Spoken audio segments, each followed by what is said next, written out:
tout ça vous manque? Mais alors, qu'est-ce qui a changé? Yo les mecs, ici Joker pour vous servir. Sur cette chaîne on parle de jeux vidéo et aujourd'hui on s'attaque au cas X Défiant qui est pour moi en train de mettre une totale piquette à la série Call of Duty. Bon, pour commencer, il faut savoir qu'à l'époque, on n'avait pas 50 000 licences auxquelles se racoler. On sait qu'en 2024, la majorité des pages utilisateurs Steam ressemblent à ça. Mais à l'époque, quand t'allumais ta PS3 ou ta Xbox, t'avais pas 50 000 FPS auxquels jouer. T'avais soit le fameux Battlefield, ou alors l'unique Call of Duty. Mais pour ce comparatif, on sera uniquement sur Call of Duty parce que pour ma part, c'est celui auquel j'ai le plus joué et celui qui se rapproche le plus du jeu vidéo auquel on va parler d'aujourd'hui, X Défiant. Bon les gars, pour expliquer la recette de Call of Duty, j'ai pas 50 méthodes à vous exposer. Donc je vais vous exposer la méthode du triple 7 et vous allez voir qu'elle va s'avérer très efficace.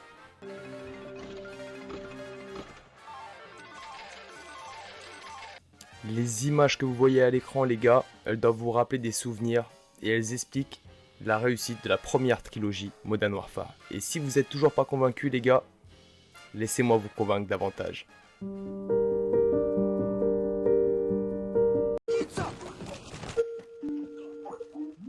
Okay. Oh! Oh my god! Oh! Oh my fucking god! Oh! Oh! Get this fucking... Oh! No! Get the camera! Police! Police!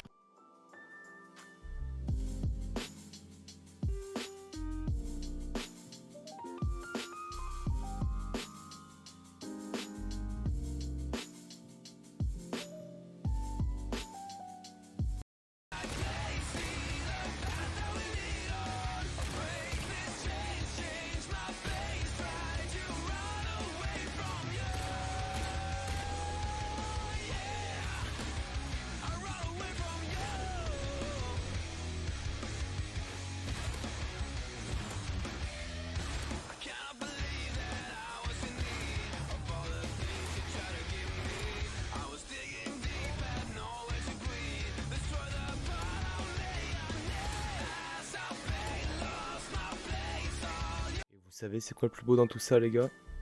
Ça marche aussi avec la série des Black Ops. No, not you, Seamus. Ah, poo. Comme vous pouvez le voir à l'écran les gars, je vous ai mis 2-3 frissons de nostalgie. Je vous ai mis que le condensé parce qu'on sait très bien qu'il y aurait bien plus à dire. Et si vous êtes toujours pas convaincu de ça les gars, je vous ressors le piano.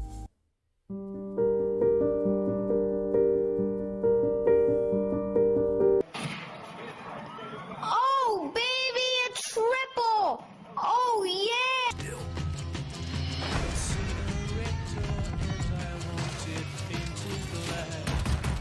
What happens when the soldier becomes the weapon?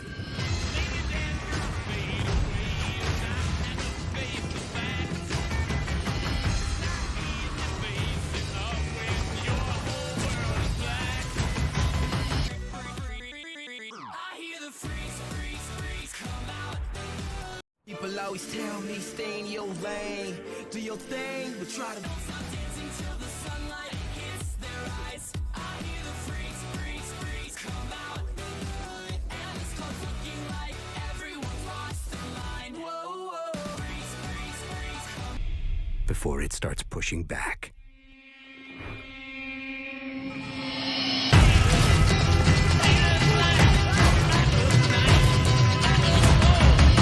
Pas mal, non?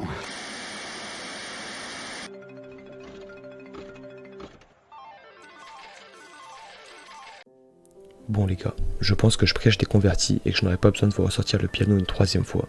A l'époque, chaque Call of Duty a su apporter son lot de nouveautés, que ce soit au niveau des maps, qui pour bon nombre ont servi de remaster par la suite tellement elles ont été aimées par les joueurs. Au niveau des armes, on peut citer par exemple les camouflages avec l'apparition du diamant et par la suite du Dark Matter. On avait aussi des petites choses en plus qui faisaient plaisir comme le mode 2v2 sur Call of Duty Modern Warfare 3 ou alors l'option Code TV de Black Ops 2 qui permettait de créer des petits clips déjà à l'époque. Une mention spéciale pour l'éditeur d'emblème de Black Ops 2 qui nous permettait à tous de laisser libre cours à notre esprit créatif. Petite parenthèse pour les Call of Duty dont je n'ai pas parlé depuis le début de cette vidéo, comme Call of Duty Ghost, qui pour moi avait une très bonne campagne et un très bon troisième mode, mais un mode multijoueur qui laissait à désirer. Advanced Warfare qui était pour moi un très bon Call of Duty, que ce soit au niveau du mode campagne ou au niveau du mode multijoueur. On a pu voir avec ce Call of Duty les prémices de Call of Duty Black Ops 3. Par la suite, on a eu Infinite Warfare qui a été pour moi le début du naufrage de la saga, mais on y reviendra plus tard. Il avait par contre quant à lui un très mode zombie malgré certaines critiques. WW2 quant à lui était pour moi un excellent opus, que ce soit au niveau du mode multijoueur, au niveau du mode campagne ou alors au niveau du mode zombie. Rajouter à ça un menu simple, épuré, des musiques ultra charismatiques comme celle-ci, ou encore celle-là. Et on obtient une sauce qui marchait, on avait tout, on avait des armes qui donnaient envie d'être jouées, envie d'être débloquées, des camos qui donnaient envie de forcer les joueurs à réaliser des nouveaux défis. Tout était bien, c'était la belle époque. Mais alors, qu'est-ce qui a changé ? Peggy 12.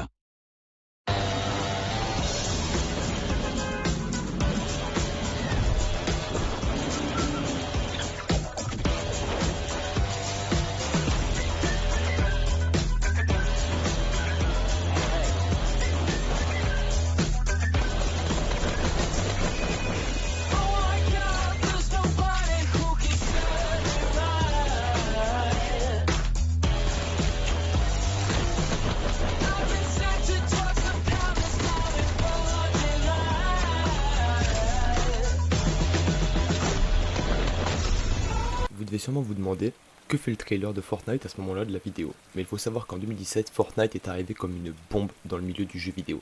On pourrait même qualifier Fortnite de nouvel ingrédient.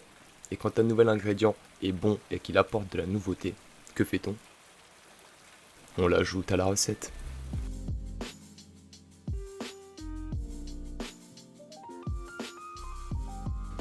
Comme on a pu le voir les gars, en 2017 on a eu le droit à Fortnite et en 2018 on a eu le droit à Black Ops 4. Et Black Ops 4 pour moi c'est l'indigne mélange incestueux entre Black Ops 3 et Infinite Warfare. Personne n'en voulait, je l'ai acheté, j'ai regretté, tu l'as acheté, tu as regretté, merci mon gars, on est ensemble. Avec ce Call of les gars on a pu voir les prémices du pompage de lait qui allait être effectué sur Fortnite avec l'arrivée du mode Blackout.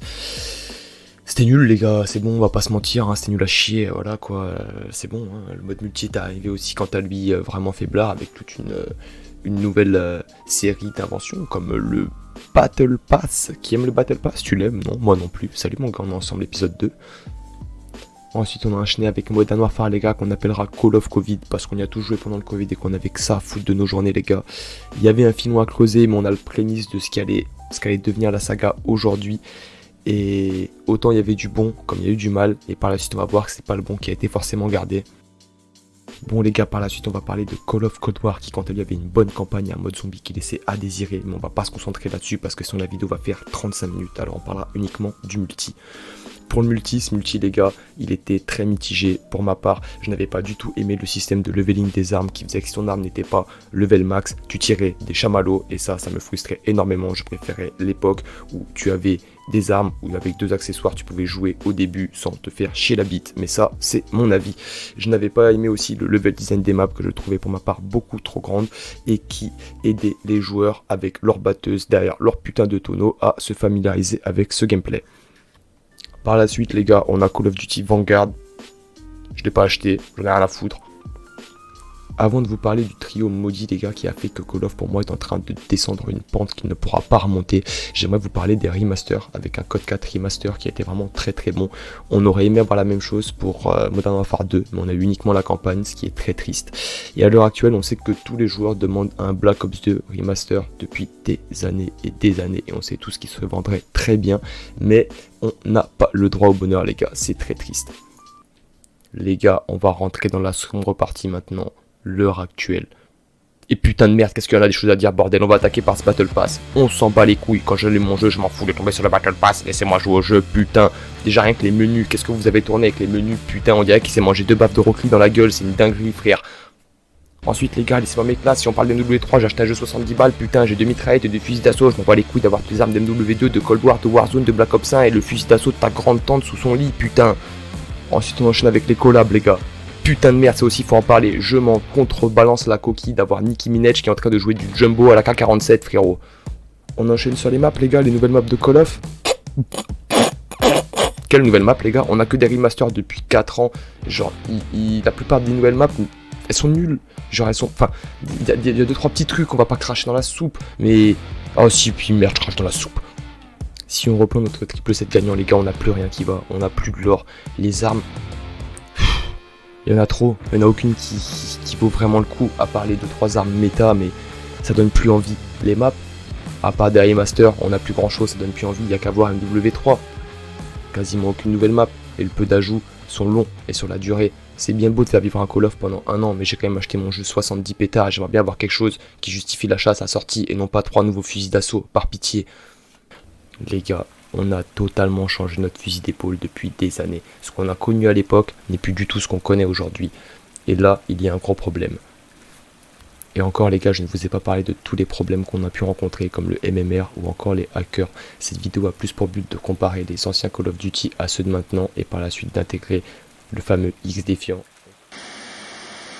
Mais du coup, si les gens ne jouent plus à Call of Duty, ils jouent à quoi? Si on demande à ChatGPT quelles sont la liste des jeux FPS multijoueurs les plus joués en 2024, on obtient ça. Je m'excuse par ailleurs pour les fans des jeux vidéo dont je vais parler maintenant, car je vais devoir les regrouper sur des catégories qui sont à prendre avec d'énormes pincettes. Mais on n'a pas le temps pour tout ça, donc let's go. Dans la catégorie que j'ai appelée shooter stratégique, j'ai mis R6 et CS, car ça reste des shooters qui sont militaires et les déplacements restent cohérents. Dans la seconde catégorie que j'ai vulgairement appelée shooter pouvoir, j'ai mis Valorant et Overwatch. Ils ont des similitudes avec des jeux de stratégie, mais l'ajout de compétences et une grande mobilité change la donne. Dans la dernière catégorie, Battle Royale, j'ai mis Fortnite, Apex Legends et Warzone. Vous remarquez que depuis le début de cette vidéo, je n'ai quasiment pas mentionné Warzone, mais ne vous en faites pas pour lui, il marche très bien, étant actuellement le FPS le plus joué. Mais pour ma part, je ne l'inclus pas dans la saga Call of Duty et je ne suis pas un joueur de Warzone personnellement. Le dernier jeu ressemblant à Call of Duty est son rival d'antan Battlefield, mais Battlefield a connu malheureusement les mêmes difficultés que Call of Duty et mériterait une vidéo à part entière sur le sujet. Mais alors que comme on a pu le voir, plus aucun jeu ne semble similaire à Call of Duty, en avril 2023, 6 mois avant la sortie de Call of Navet, Ubisoft débarque avec un trailer annonçant un jeu gratuit et une bêta ouverte. Peggy 16.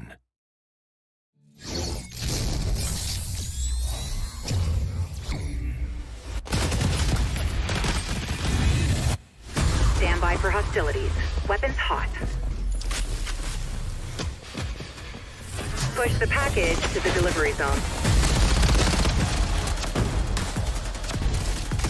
Targeting enemy objective.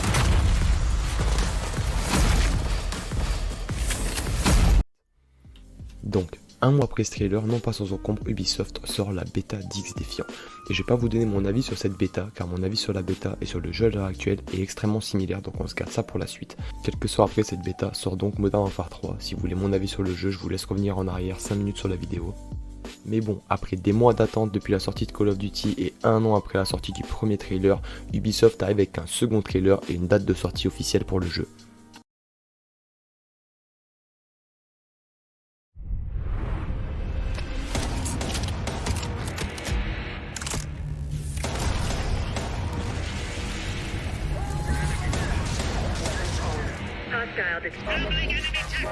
Enemy spotted.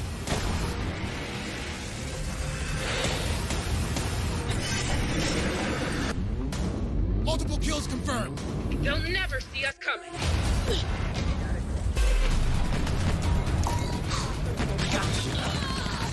Target spotted. Flashbang out. Look up. Here they come. Fire up high. Yeah, that's it.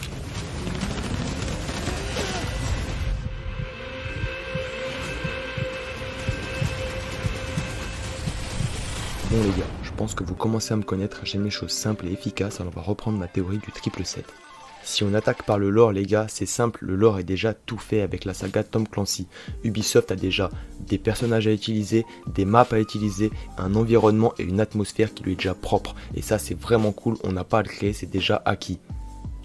Et comme vous pouvez le voir les gars, au niveau des armes, on a été servi, que ce soit au niveau des PM, des fusils d'assaut, des snipes ou des pompes, il n'y a que des armes qui régalent, des armes qu'on a aimé jouer sur d'autres FPS. Et pour ceux qui se demandent, c'est le vrai niveau de mes armes que vous voyez à l'écran, comme ça vous pouvez voir aussi les préférences de ce que je joue. Et je vous montrerai que ça, parce que pour ma part, les fusils tactiques et les batteuses, ce n'est pas mon style de jeu. Comme vous pouvez le voir aussi les gars, les classes ont été ultra simplifiées. On n'a qu'un seul équipement mortel et on n'a pas d'atout. A l'instar d'avoir des atouts, ce qui va nous aider, ça va être donc nos agents. On a donc 6 teams différentes qui ont chacune 2 compétences différentes et une spéciale par catégorie. Pour ma part, j'ai un petit spécial pour l'aspect fantôme qui est vraiment cool avec le bouclier qui est vraiment à l'aise pour le sniper et l'aspect échelon qui est vraiment la team avec son repérage d'ennemis ainsi que l'aspect camouflage et qui a vraiment une ulti qui est très cool, l'ulti Splinter Cell que vous verrez dans les clips plus tard.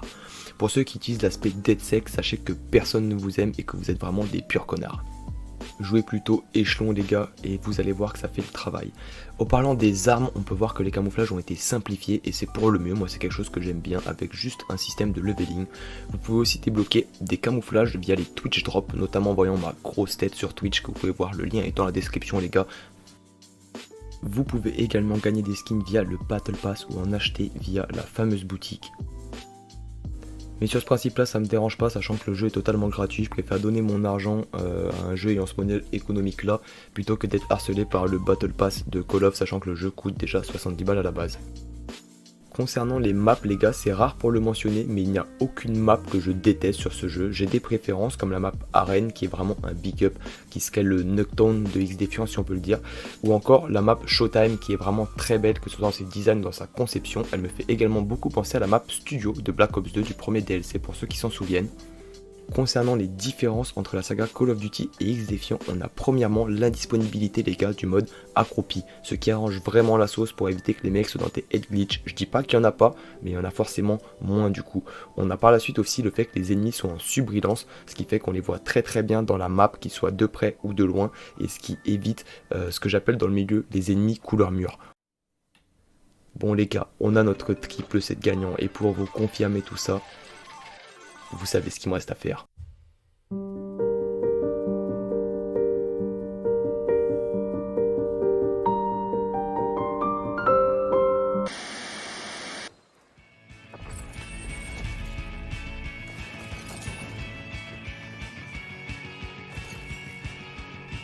Ils viennent me chercher, hein, c'est des racistes en vrai.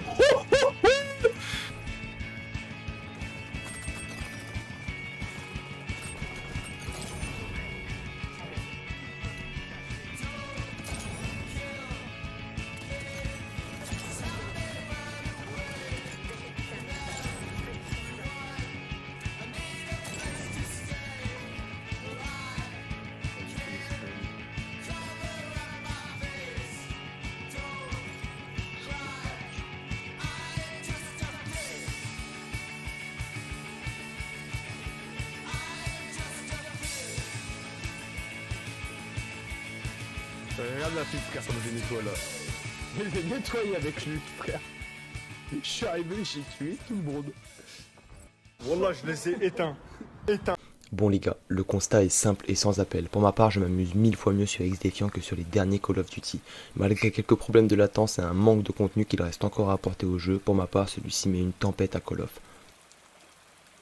Reste-t-il un espoir pour la licence qu'on a tant chérie depuis petit et sur laquelle on a passé tant d'heures de jeu? Good evening. The Soviet Union is no more. Despite a potential for instability and chaos, these events clearly serve our national interest. Free from the specter of global conflict. Today we celebrate the mystery of American renewal. Something's going on. Something big. I'm a fire starter. Terrific fire starter. I figured if I stuck around hell long enough, I'd see the devil. Bon les gars, on verra bien si Black Ops 6 arrive à faire revenir les joueurs chez la saga Call of Duty. En attendant, pour ma part, j'arrive parfaitement à m'épanouir chez d'autres FPS comme XDefiant. C'est pour ça que j'ai eu l'idée de faire cette vidéo. En tout cas, j'espère qu'elle vous a plu. Si c'est le cas les gars, n'hésitez pas à vous abonner pour donner un maximum de force. Sinon vous pouvez toujours me retrouver sur Twitch où je fais 2 à 3 lives par semaine. Et pour avoir toutes les actus, que ce soit sur YouTube ou sur Twitch, je vous laisse suivre le compte Instagram où je mets les plannings quotidiens. En attendant les gars, c'était le Joker pour vous servir. Ciao.